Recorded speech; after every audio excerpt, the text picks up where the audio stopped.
Lynn, can you hear me? Lynn, it was my husband, Mike, calling my name. Where is this? What in the world? It's a hospital. Don't worry, you're going to be okay now, Mike whispered, holding my hand tightly. Where were you? Back home. What about your job? Mike had been working away from home due to his job. Dummy, your health is more important than me right now, Mike said sternly, his face a mixture of sadness and anger. When I got home, I found you collapsed. I called an ambulance right away. As I listened to Mike, fragments of memory started coming back to me. That's right, I had been feeling unwell and had been bedridden at home. I'm sorry I wasn't there for you, Mike continued, telling me about what happened before he found me.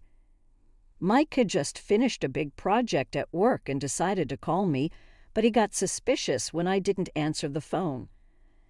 I had a strange feeling in my chest, so I decided to leave in a hurry. When I got home, Joseph was weeding the garden. I thought he was just pulling out weeds and praised him, but then Mike's expression darkened when I tried to help Joseph by putting the weeds into a trash bag. He said, "Don't throw those away. Mom asked me to pick them for Grandma," Joseph said. I was shocked, unable to continue speaking. Our 4-year-old grandson had responded to his grandfather with such words.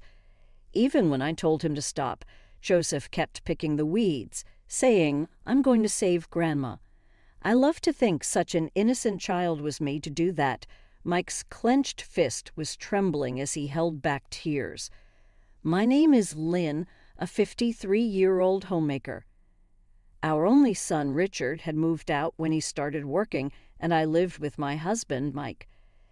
I missed Richard, but he made sure to call us once a week, which helped ease the loneliness a bit.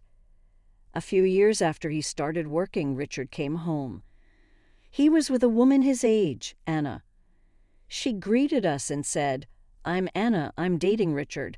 Seeing Anna's graceful smile, I knew Richard had met a wonderful woman. A year later, they got married. Richard moved out of his apartment and into one right across from our house with Anna. Initially, Anna didn't talk much. Was she shy, or had she been told not to speak too freely as a daughter-in-law?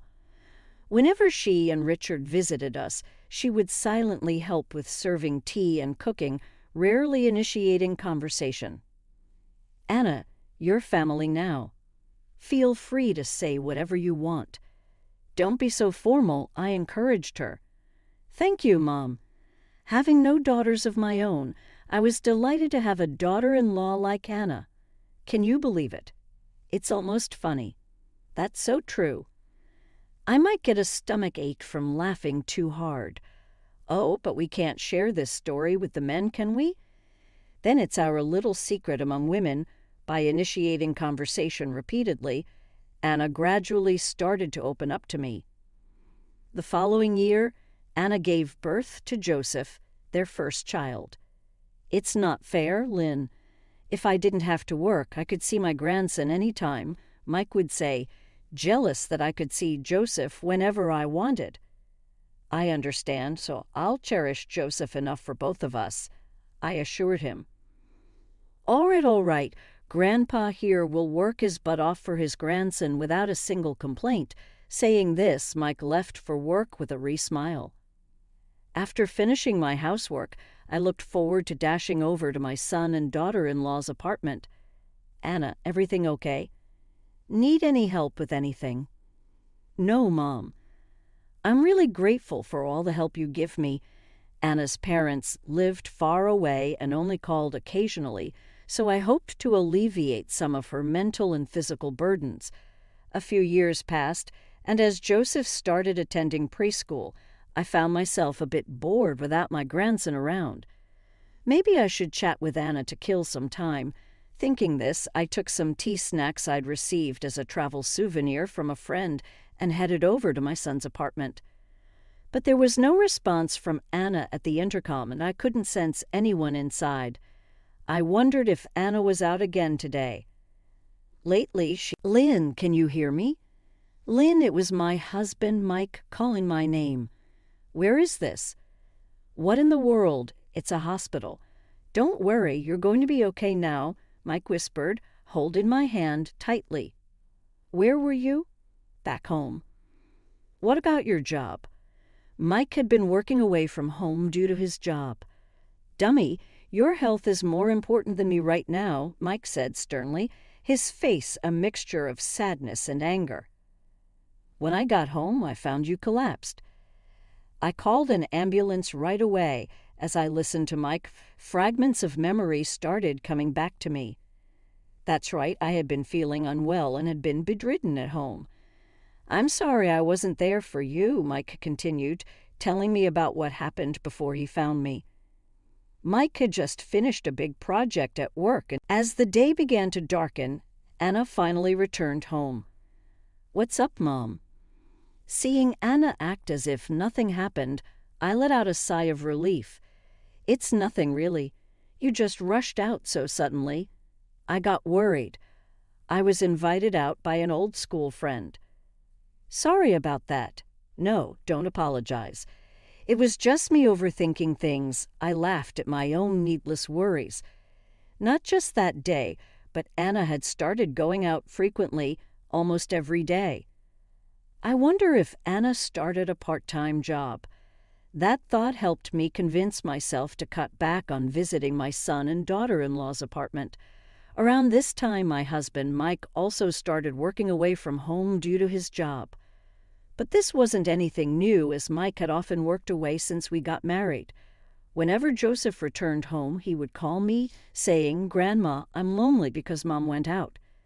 Come and play with me," so I never really felt alone. Soon after, my son Richard had to leave for a long business trip. I won't be back for a while, but I'm counting on you to look after Anna and Joseph, Mom. Richard always had a strong sense of responsibility. Don't worry, I'll take care of Anna and Joseph, I assured him with a smile as I saw him off. So, Anna, don't worry. Even though Richard is away for a while, if you have any trouble, just come to me. Anna gave a wry smile in response. There's no need for that. I can't share as much time with you as I'd need help with. Are you busy with your part-time job? I wish you had told me. Part-time job. Oh yes, that's right, actually I am. Anna smiled faintly. Her response seemed to hold some implication, but I didn't think much of it. Months passed. I began to fall more frequently. The doctor diagnosed me with a seasonal cold. Just rest at home for a while and you'll be fine soon, the doctor assured me and prescribed some cold medicine. But perhaps due to my age, recovery was slow. I wished someone was at home with me. Hoping against hope, I called my son and daughter-in-law's house. After many rings, just as I was about to give up thinking no one was there, the phone connected. Mom, what's the matter? I heard Anna's slightly irritated voice. Anna, if you're busy, it's okay. Sorry to bother you. In my dazed state, I thought I shouldn't trouble my daughter-in-law. Don't say it like that.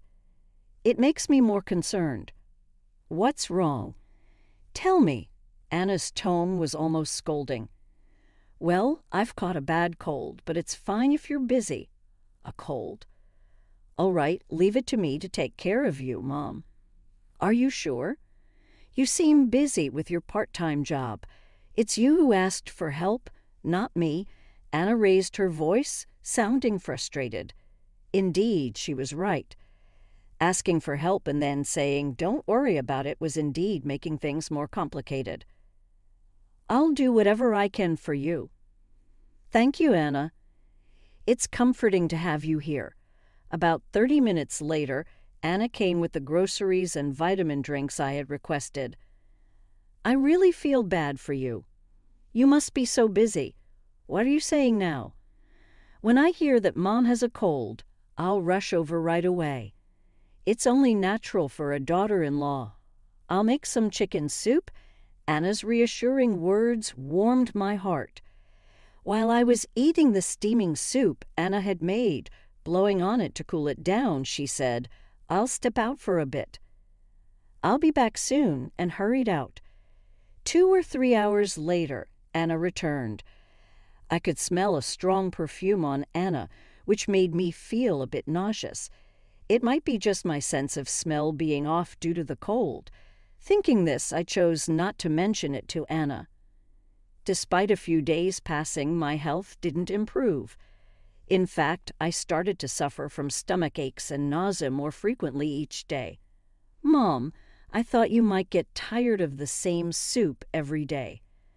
I've come up with a new menu." "Please try this," Anna said, bringing a bowl of pale green soup. Anna helped me sit up in bed and brought a spoonful of the steaming soup to my mouth. However, I felt a surge from my stomach due to a strange, unfamiliar bitterness and grassy smell. "Sorry, Anna. I appreciate you making this, but I just don't have an appetite right now. I'll eat it later." After saying that, I lay down again. Then Anna abruptly pulled off my blanket and said, "Don't talk like that. Eat properly. It's bad for your health if you don't eat," and she forcefully spooned the soup into my mouth. "Oh, it's hot." I grimaced as I received the intense heat in my unprotected mouth. Almost immediately, an indescribable bitterness and grassy smell passed through my nose, causing everything in my stomach to surge up and out. "Ew, that's disgusting."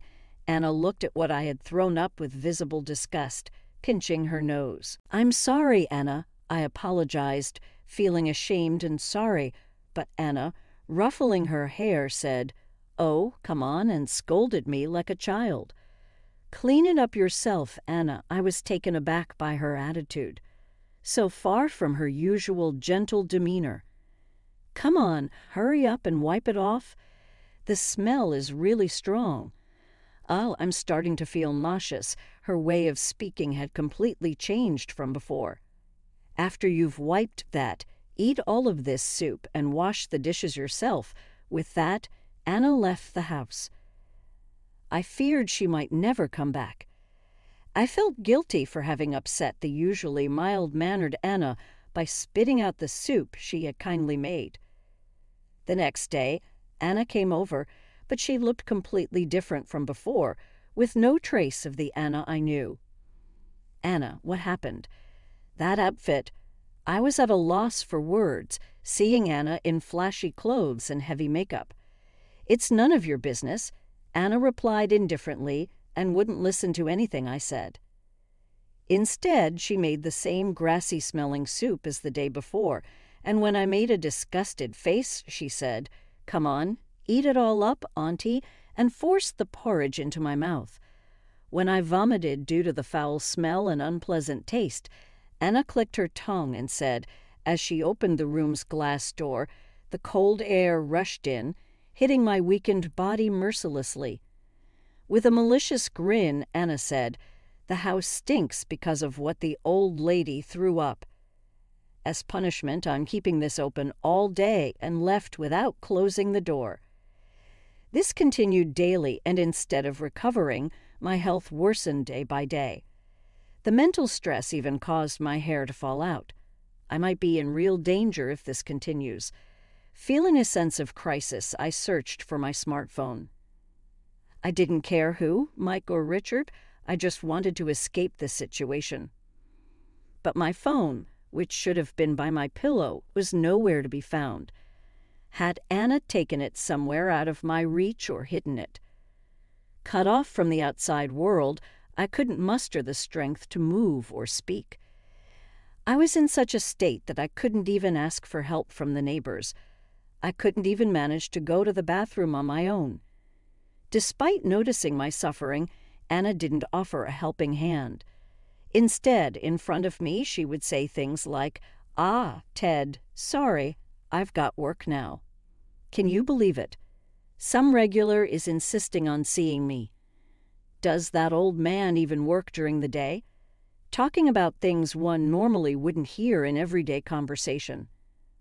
From Anna's talks, it became clear that she was secretly working at a so-called daytime club, keeping it hidden. From us, Hey, treat me next time.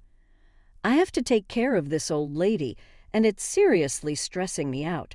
Her voice, smooth as silk, gave me goosebumps of discomfort. Anna, what kind of person are you, huh? What's it to you, old lady?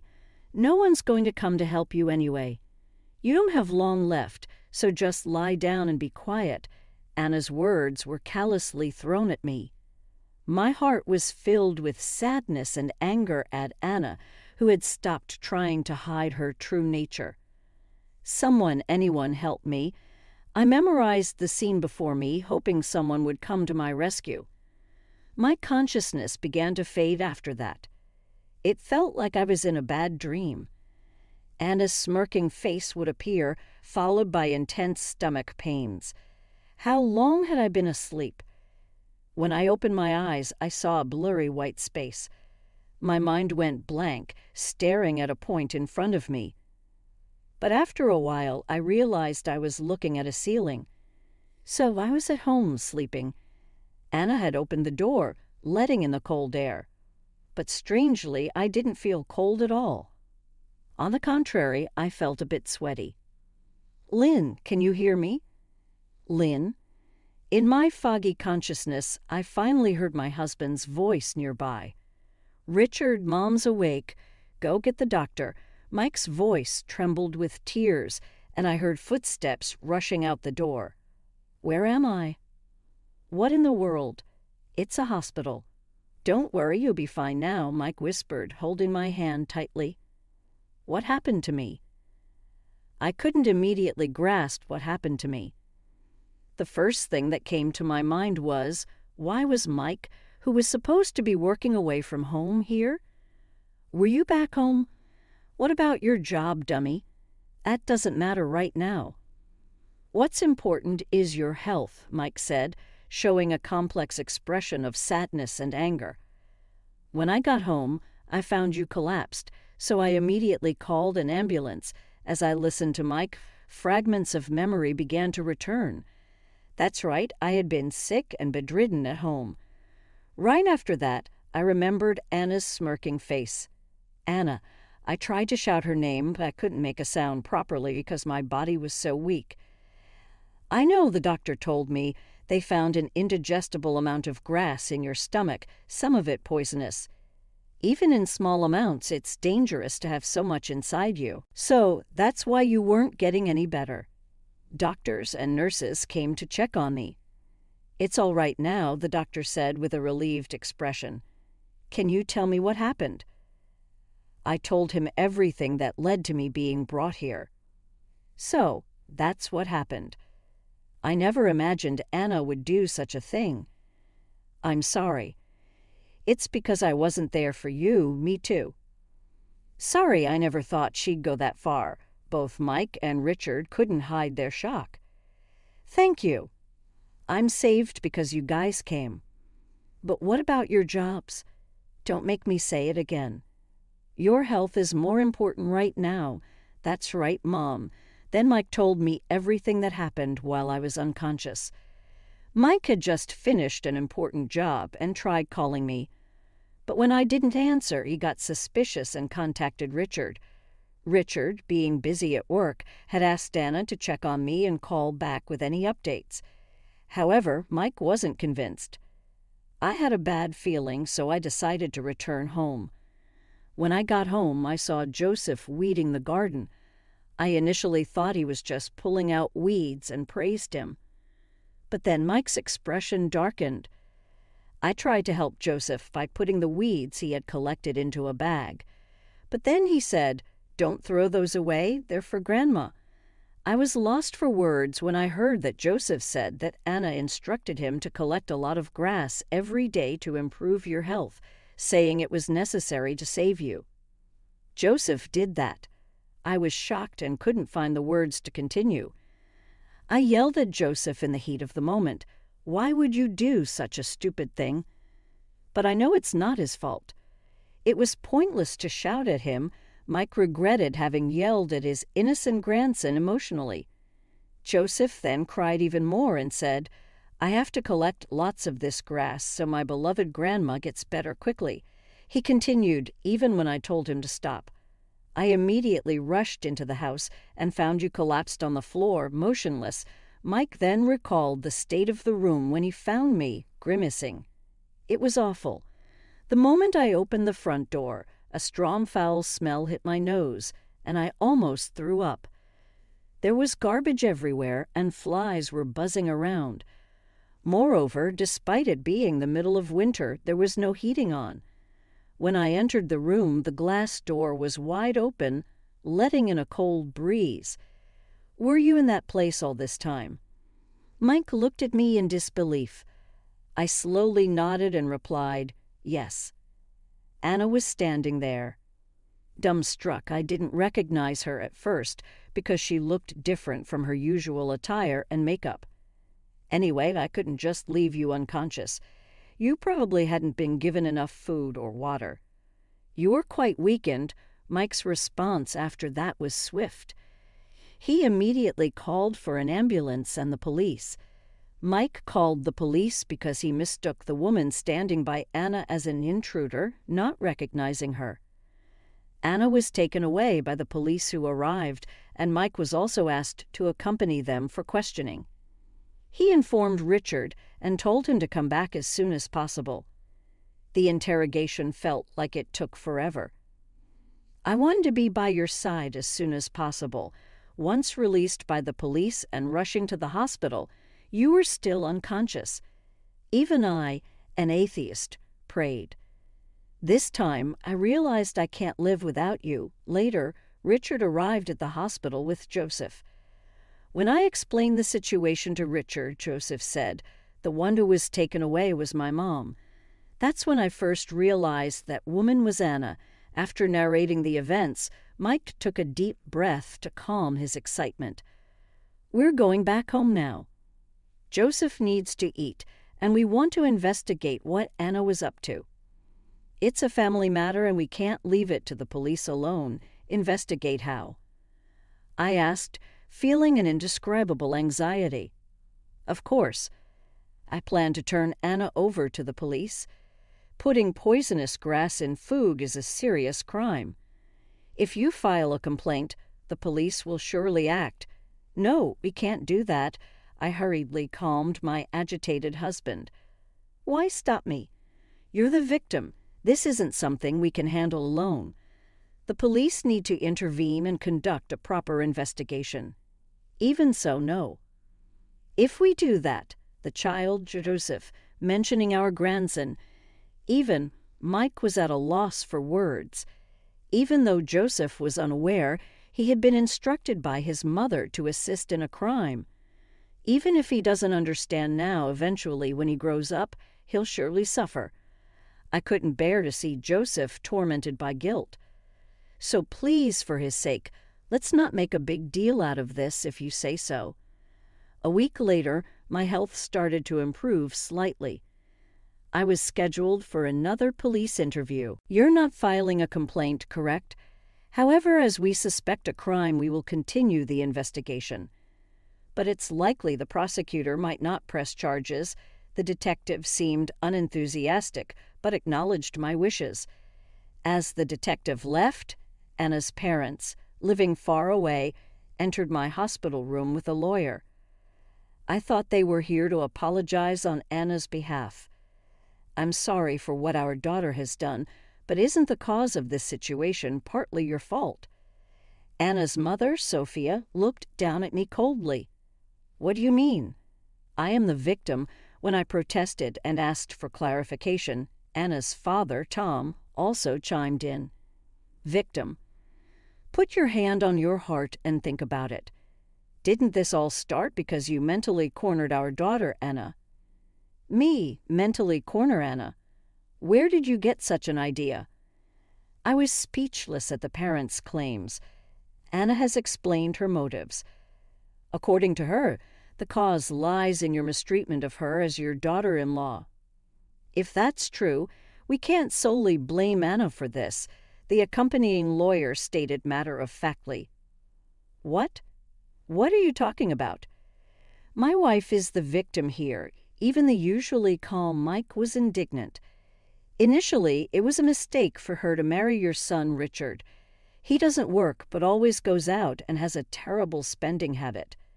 As we heard from Anna, Sophia glared at me and my husband with lifted eyebrows. Anna said that, "This is completely new to us." Anna doesn't lie. As proof, she borrowed money from us every month. She was so desperate for living expenses that she couldn't even feed Joseph. Crying about it, Sophia was furious, but I felt more composed, considering my options. If that's the approach you're taking, then I have my own thoughts on the matter. I decided to remain silent until they left, as I didn't want to argue in the hospital room. Another week passed. "Congratulations, Mom." "You'll be discharged soon," Richard said, and Joseph, who was beside him, started to cry. "Grandma, I'm sorry. I wanted you to get better quickly, so I did as Mom said and collected lots of grass. I'm sorry for doing something bad to you. Joseph, you did nothing wrong. You were thinking of Grandma, right?" Then smile. "Grandma gets more energy seeing you smile than seeing you cry." I sat up and hugged Joseph tightly as he sobbed. Joseph still didn't fully understand what he had done, but one day he would realize it. I decided to be there for him and protect his heart when that day comes. "By the way, Mom, I had a private investigator look into Anna as you asked," Richard said, looking downcast. The report revealed that Anna had secretly accumulated a large debt, and she was working in the nightlife industry to pay it off. It also uncovered her relationships with several men. I took the report to the lawyer. "I've decided to divorce her." Hearing this, I could only nod in agreement. "That's unavoidable." The next day, Anna's parents appeared again. "Lynn, we don't know how to apologize for this." With those words, they suddenly knelt before me. After all the lies were exposed and there was no escape, Anna confessed everything to her parents and lawyer. According to Anna, she started wanting time and money to enjoy herself right after Joseph was born. Unable to leave her newborn son, she reluctantly played the roles of a good wife and good mother. But when Joseph started preschool and she had more free time, Anna began to play around as if her tag had been lifted. She quickly ran out of money due to buying luxury items and taking day trips. Initially, she got living expenses from Richard, but soon spent it all and resorted to credit cards and loans. Eventually, she needed money to pay off these debts, which led her to work in the daytime club there. Anna found a new source of joy. Male customers saw her not as a mother, but as a woman, giving her the release she craved from the responsibilities of motherhood. Driven by the desire to escape, even if just for a moment, Anna started having relationships with multiple men. Then Richard had to leave for a long business trip. Anna saw this as the perfect opportunity, leaving Joseph with me to spend her days with men and eagerly working at the club at night. However, when I fell ill, her planned hands fell apart. Just when she thought she was free from childcare and had some freedom, she had to take care of me, and this stress eventually turned into anger towards me. If I was such a bother, she shouldn't have offered to take care of me. It was Anna who insisted on doing it. I wondered about this. Then her father, Tom, reluctantly echoed Anna's words. She said she had to at least pretend to take care of you. Otherwise, she feared being labeled as a bad daughter-in-law. "Lynn, I deeply apologize for our daughter's unforgivable actions and for believing her side of the story and blaming you unjustly." Sophia apologized again. The police investigation continued, but no arrest was made since I didn't file a complaint. Following the revelation of Anna's infidelity, Richard decided to divorce her. They settled on Richard not taking responsibility for Anna's debts in exchange for not receiving child support and alimony. The total amount of alimony increased significantly when multiple affairs were discovered through the private investigator's report. 1 month after the incident, I finally returned home fully recovered. Mike, taking the incident to heart, said, "I won't make you feel lonely ever again," and retired early from his job. Maybe we can tend a garden together, live a peaceful life. That wouldn't be bad at all. Mike became more proactive in helping around the house. "Grandma, I'm here." "I'll be staying with you from today," Joseph exclaimed, arriving with his backpack hand in hand with Richard. "Well done. I'm looking forward to living together." Richard and Joseph moved in, and our home became livelier than ever. "Grandma, let's play together." "Yes. What shall we do today?" Holding my energetic grandson's hand,